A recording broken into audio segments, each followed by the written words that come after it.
परिचय। मानवीय आवश्यकता की पूर्ति के लिए प्राकृतिक संसाधनों के प्रबंधन का चलन पूर्व वैदिक काल से ही रहा है। किसानों का सामाजिक तंत्र में उच्च स्थान था और गांवों का प्रबंधन उनके हाथों में था।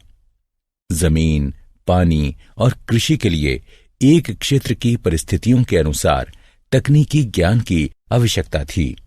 उन्होंने इस ज्ञान को प्राप्त किया और अनुभव व करके सीखिए द्वारा दक्षता को विकसित किया। जनसंख्या वृद्धि के कारण प्राकृतिक संसाधनों के अत्यधिक शोषण से कई कठिन समस्याएं उत्पन्न हो गईं। वनस्पति विनाश के परिणाम स्वरूप भूक्षरण, अनाच्छादन, मृदा अपवर्जन, भूस्खलन, बाढ़, दुर्भिक्ष और असंतुलित पारिस्थितिकी उत्पन्न हो गए हैं। संतुलित पारिस्थितिकी अति आवश्यक है। पर्यावरण के प्रति जागरूक उपभोक्ता 3R कम उपयोग, पुनः प्रयोग और पुनः चक्रण की संकल्पना व्यवहार में लाकर अपशिष्ट का कम उत्पादन कर रहे हैं। वे उन उत्पादों को खरीद रहे हैं जो कम विषैले हैं अथवा जिनमें कम पैकेजिंग है। पुनः प्रयोग वाले कंटेनर व अन्य पुनः प्रयोग वाले सामानों का उपयोग कर रहे हैं। उत्पादों की देखभाल और मरम्मत कर रहे हैं।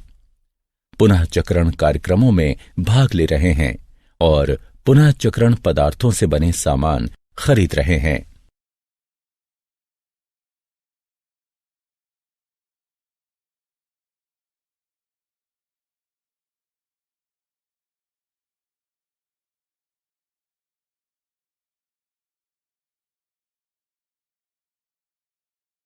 उद्देश्य।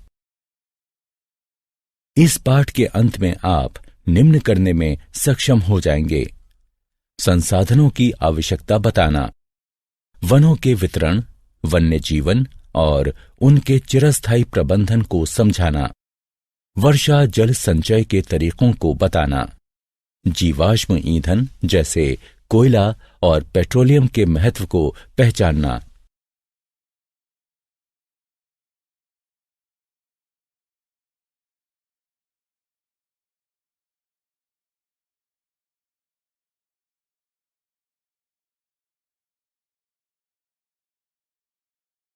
हमें अपने संसाधनों का प्रबंधन क्यों करना चाहिए?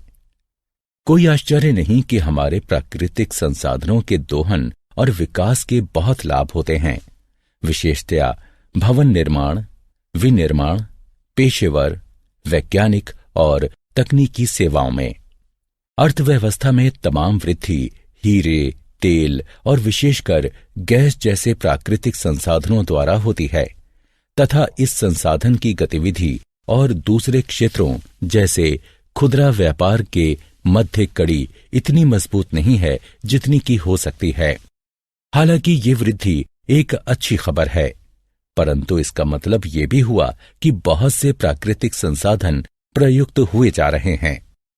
कुछ संसाधन ऐसे भी हैं जिनका स्थान कोई नहीं ले सकता, इसलिए उनकी समुचित देखभाल करना हमारा कर्तव्य है।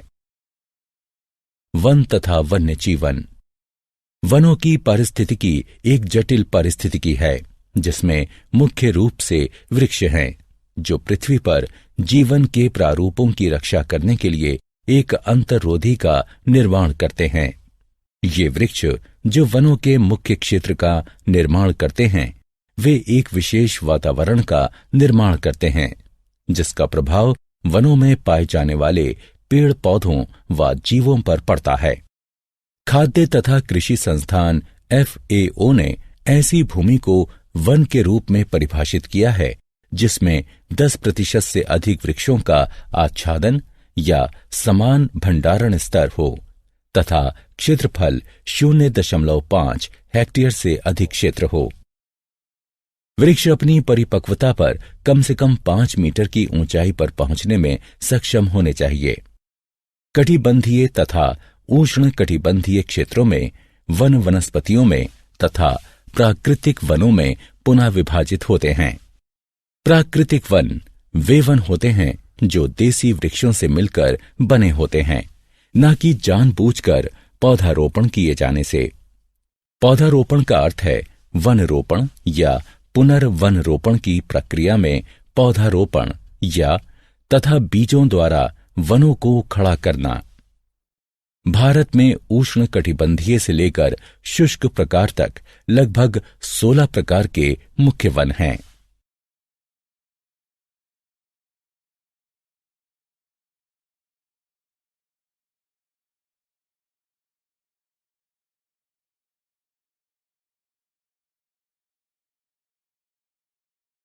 जहां कहीं भी सबसे गर्म माह में औसत तापमान लगभग 10 डिग्री सेल्सियस तथा वार्षिक औसत वर्षा लगभग 200 मिलीमीटर होती है, वहां पर वन विकसित हो सकते हैं। ऐसी स्थितियों से ऊपर की स्थितियों वाले किसी भी क्षेत्र में अनगिनत प्रकार की वृक्ष प्रजातियां स्थायी प्रकार के विविध वन समूहों में पाई जाती हैं, जो वहां के पर्यावरण की विशिष्ट स्थितियों द्वारा निर्धारित होती हैं। वन कई प्रकारों में वर्गीकृत हो सकते हैं। इनमें से कुछ हैं टेंगा वन, देवदार तथा फरादी, शंकुधर तथा पर्णपाती वृक्षों वाले मिश्रित समशीतोष्ण वन, उपोष्ण वन तथा भूमध्यवर्ती वर्षावन।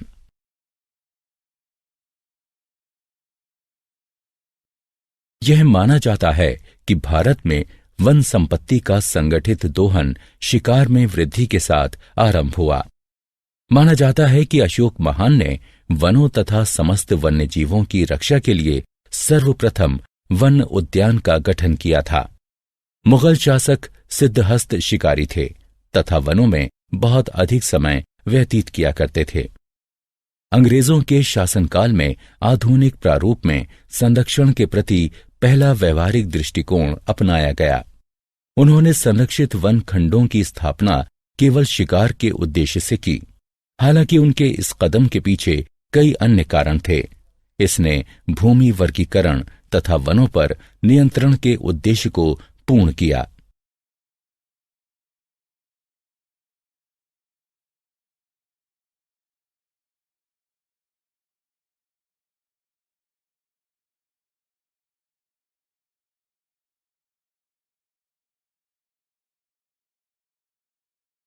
स्थायी प्रबंधन। वन समृद्ध तथा जटिल पारिस्थितिक तंत्र हैं जो जैव विविधता में सहायता करते हैं, मूल्यवान पारिस्थितिकी अनुकूल सेवाएं प्रदान करते हैं तथा इनमें पर्यटन की असीम संभावनाएं होती हैं। विशेष रूप से वस्तुतः लाखों निर्धन व्यक्ति भोजन, जल, ईंधन, वस्त्रों तथा काष्ठ यानी लकड़ी तथा गैर काष्ठ उत्पादों के लिए ही नहीं बल्कि उत्तरजीविता के लिए वनों पर ही निर्भर करते हैं। स्थायित्व अर्जित करने के लिए इस पर पुनर्विचार होना चाहिए, जिसे हम मूल आवश्यकता कहते हैं। हमारे समाज में ये कहना बहुत ही आम है कि हमें एक प्रदत्त संसाधन की आवश्यकता है, लेकिन वस्तुतः हम में से कितनों को इसकी आवश्यकता होती है तथा साथ ही हम ये कैसे निर्धारित करते हैं कि हमारे पारिस्थितिक तंत्र तथा इनमें निवास कर रहे जीवों के लिए क्या मूल आवश्यकता है। यह निर्धारित कर कि क्या चीजें मूल आवश्यकताओं का निर्माण करती हैं, संभवतया हमारे दैनिक जीवन में स्थायी प्रक्रियाओं को अनुकूल बनाने की सबसे बड़ी चुनौती है, क्योंकि आवश्यकताओं की परिभाषा क्षेत्रों से क्षेत्रों, गांवों से गांवों तथा यहां तक कि व्यक्ति से व्यक्ति तक भिन्न होती है। यद्यपि पारिस्थितिकी विशेषज्ञ बहुधा उसके मूल्यांकन के विरुद्ध होते हैं, जिसे अमूल्य माना जाता है, लेकिन लोग वनों के आर्थिक लाभों को न मानते हुए बहस करते हैं। उनकी संरक्षण स्थिति को आंका नहीं जाता है, क्योंकि उनके विविध आर्थिक योगदान अधिकतर अमूल्यांकित तथा जानकारी से परे रह जाते हैं। जल को सभी जीवों के लिए मूल आवश्यकताओं में एक माना जाता है। हम सभी जानते हैं कि यह हमें प्रभु का वरदान है। जल की प्राकृतिक रूप से पूर्ति वर्षण द्वारा होती है तथा यह महासागर में प्रवाह, वाष्पीकरण तथा भूमि की उपसतह में रिसकर खो जाता है। हालांकि किसी सतही जल तंत्र के लिए वर्षा प्राकृतिक आगत है। तंत्र में जल की कुल मात्रा किसी भी दिए गए समय पर कई कारकों पर निर्भर करती है। इन कारकों में सम्मिलित हैं झीलों में भंडारण, गीले स्थान तथा कृत्रिम जलाशय। इन भंडारण इकाइयों के नीचे मिट्टी की स्थिति, वाटरशेड में भूमि की विशिष्टताएं, वर्षण का समय तथा स्थानीय वाष्पीकरण दर। इनमें से सभी कारक उस जल के अनुपात को भी प्रभावित करते हैं जो महासागर में प्रवाह के माध्यम से वाष्पीकरण तथा भूमि की उपसतह में रिसाव के माध्यम से खो जाता है।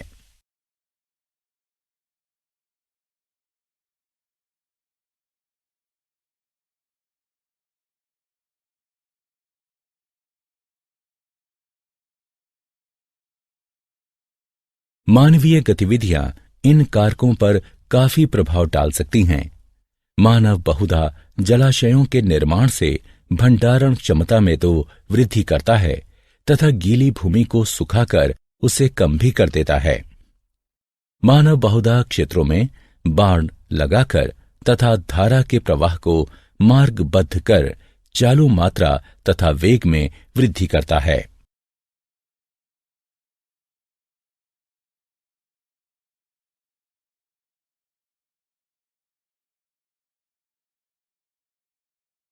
वर्षा जल संचयन। समय के साथ बढ़ती जनसंख्या, बढ़ते औद्योगीकरण तथा विस्तृत कृषि ने जल के लिए मांग में वृद्धि करती है। जल को एकत्र करने के लिए बांध बनाकर तथा जलाशयों का निर्माण कर तथा कुएं खोदकर प्रयास किए जा रहे हैं। कुछ देशों ने तो जल को पुनः चक्रण तथा लवण मुक्त करने का भी प्रयास किया है। जल संरक्षण आज की आवश्यकता है। वर्षा जल के संचयन द्वारा भूजल स्तर में वृद्धि का विचार आज कई शहरों में महत्वपूर्ण होता जा रहा है।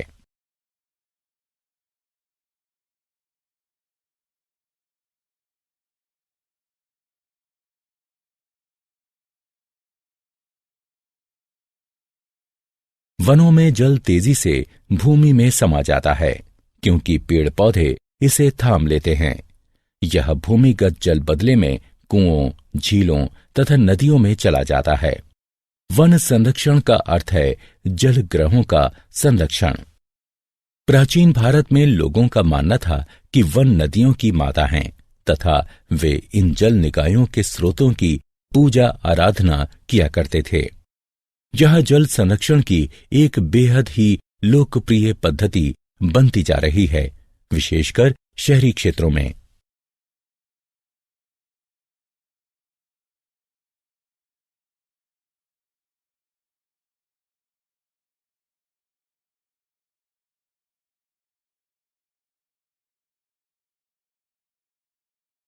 वर्षा जल संचयन से अर्थ है कि वर्षा के जल को भवनों की छतों पर एकत्र करना तथा इसे भूमि के नीचे बाद में प्रयोग के लिए भंडारित करना। यह न केवल भूमिगत जल के क्षरण को कम करता है बल्कि साथ ही कम होती जल तालिका में वृद्धि करता है तथा निरंतर जलापूर्ति में सहायता कर सकता है। वर्षा जल संचयन तथा कृत्रिम रिचार्जिंग आज बहुत ही महत्वपूर्ण मामले बनते जा रहे हैं। भूमिगत जल के स्तर में कमी व सागर के जल की प्रगति को रोकना अर्थात सागर के जल को भूमि की ओर आने से रोकना व वर्षा के मौसम के दौरान जल सतही जल का संरक्षण अत्यंत ही आवश्यक है।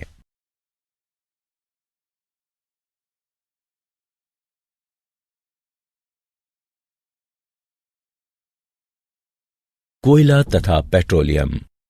कोयला पृथ्वी पर अब तक का सबसे प्रचुर जीवाश्म माना गया है।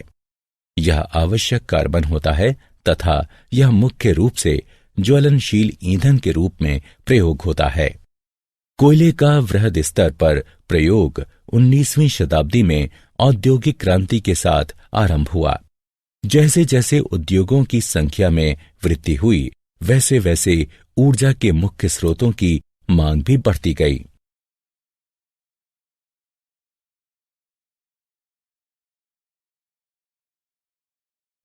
कोयला पौधों का उत्पाद है, मुख्यतः उन वृक्षों का जो कई हजारों वर्ष पूर्व मृत हुए थे। निचले क्षेत्रों में जल जमा होने से या ऐसे क्षेत्रों में जहां जल धीरे धीरे भरता था, मृत वृक्ष तथा पौधे उस प्रकार से अपघटित नहीं हो पाए जैसा कि उन्हें होना चाहिए था। मृत पौधे जल से आच्छादित होते गए तथा वे वायु के ऑक्सीकरक प्रभावों से अछूते रहे। कुछ जीवाणुओं के कार्यों ने ऑक्सीजन तथा हाइड्रोजन छोड़ी, जिसने अवशेष को कार्बन में समृद्ध तथा और भी समृद्ध बनाया। इस कार्बन समृद्ध तत्वों की चौड़ी परत, जिसे पांस कहा जाता है, हजारों वर्षों में बनी। जैसे जैसे और सामग्रियां पांस पर एकत्रित होती गईं, जल उनसे निचुड़ता गया, जिससे कार्बन समृद्ध पौधे के अवशेष ही बचे। दाब तथा तापमान ने सामग्री को और भी संपीड़ित किया। इसने कोयले की निर्माण प्रक्रिया में सहायता की, क्योंकि अधिक गैसें बाहर निकलीं तथा कार्बन के अनुपात का बढ़ना जारी रहा। यह कार्बन कई हजारों वर्षों में धीरे धीरे कोयले में कायांतरित हो गया। पेट्रोलियम पृथ्वी के आवरण के कुछ क्षेत्रों के उच्च संस्तरों में छिद्रयुक्त चट्टान संरचनाओं में पाया जाता है। पेट्रोलियम के ज्ञात संरक्षणों का अनुमान लगभग 1.2 ट्रिलियन बैरल माना जाता है, जबकि एक अनुमान के अनुसार यह 3.74 ट्रिलियन बैरल है। इस समय इसकी खपत लगभग 84 मिलियन बैरल प्रतिदिन अथवा 31 बिलियन बैरल प्रतिवर्ष है। जलाशयों की अभियांत्रिकी समस्याओं की वजह से प्राप्त किया जाने वाला तेल भंडार प्लेट में तेल की तुलना में काफी कम है। वर्तमान में खपत के स्तर को देखते हुए यह भंडार 32 वर्षों उपरांत लगभग 2039 में समाप्त हो जाएगा। हालांकि ये नई खोजों, मांग में बदलाव, बेहतर तकनीक, जनसंख्या प्रगति, तीसरी दुनिया के देशों में औद्योगिकरण तथा अन्य कारकों की अनदेखी करता है। यद्यपि आने वाले वर्षों में तेल के ही ऊर्जा के मुख्य स्रोत रहने का अनुमान है, वहीं ऊर्जा विकास के अन्य विकल्प जैसे सौर ऊर्जा, पवन ऊर्जा, ब्यूटेनॉल, इथेनॉल, फोटोवोल्टिक, परमाणु ऊर्जा, हाइड्रोजन या तैलीय पत्थरों से तेल या तैलीय रेत से तेल वृद्धि कर सकते हैं। चीन एवं भारत जैसे विकासशील देश जो क्योटो प्रोटोकॉल से बाहर हैं, इनमें प्रचुरता के कारण कोयले के उपयोग में वृद्धि हो सकती है। 3R अर्थात कम उपयोग, पुनः प्रयोग तथा पुनः चक्रण। व्यर्थ की खरीदारी न कर अनावश्यक अपशिष्टों को कम करना। वे वस्तुएं जो कभी कभी ही प्रयोग की जाती हैं, उन्हें या तो किसी से उधार लिया जा सकता है या किसी अन्य के साथ साझा किया जा सकता है। कैन के स्थान पर बोतल खरीदें तथा दोबारा चार्ज होने वाली बैटरी खरीदें। उन वस्तुओं को पुनः प्रयोग करें जिन्हें आप बहुधा खराब मान लेते हैं। कभी कभी ये अन्य उद्देश्यों की भी पूर्ति करती है। वस्तुओं को फेंकने के स्थान पर उन्हें किसी अन्य कार्य में प्रयोग कर आप अपशिष्टों को कम कर सकते हैं। कागज तथा लिफाफों को नोट लिखने के लिए फालतू कागज के रूप में प्रयोग किया जा सकता है। अपने उन व्यर्थ उत्पादों का पुनः चक्रण करें जिनसे आप कुछ ऊर्जा संरक्षित कर सकते हैं। सुनिश्चित करें कि आपके घर में कूड़ेदान हो। इसे एक ऐसे स्थान पर रखें कि आप इसका प्रयोग करना भूलें नहीं। सारांश। आइए हमने जो कुछ सीखा है उसे संक्षेप में दोहराएं। किसी भी अर्थव्यवस्था की अधिकतर प्रगति प्राकृतिक संसाधनों जैसे कि कोयला, तेल व गैस आदि से आती है। वन एक जटिल पारिस्थितिकी है जिसमें अधिकतर वृक्ष होते हैं जो जीवन के प्रारूपों की रक्षा करने के लिए एक अंतर्रोधी का निर्माण करते हैं। खाद्य तथा कृषि संस्थान FAO ने ऐसी भूमि को वन के रूप में परिभाषित किया है जिसमें 10% से अधिक वृक्षों का आच्छादन या समान भंडारण स्तर हो तथा क्षेत्रफल 0.5 हेक्टेयर से अधिक क्षेत्र हो। उपोष्ण तथा उष्ण कटिबंधीय क्षेत्रों में वन वनस्पतियों तथा प्राकृतिक वनों में उपविभाजित होते हैं। अशोक महान ने वनों तथा समस्त वन्य जीवों की रक्षा के लिए सर्वप्रथम वन उद्यान का गठन किया था। अंग्रेजों ने संरक्षित वन खंडों की स्थापना केवल शिकार के उद्देश्य से की। जल की प्राकृतिक रूप से पूर्ति वर्षण द्वारा होती है तथा यह महासागर में प्रवाह, वाष्पीकरण तथा भूमि की उपसतह में रिसाव के माध्यम से खो जाता है। वर्षा जल संचयन से अर्थ है कि वर्षा के जल को भवनों की छतों पर एकत्र करना तथा इसे भूमि के नीचे बाद में प्रयोग के लिए भंडारित करना। कोयला पौधों का उत्पाद होता है, मुख्यतः उन वृक्षों का जो कई हजारों वर्ष पूर्व मृत हो गए थे।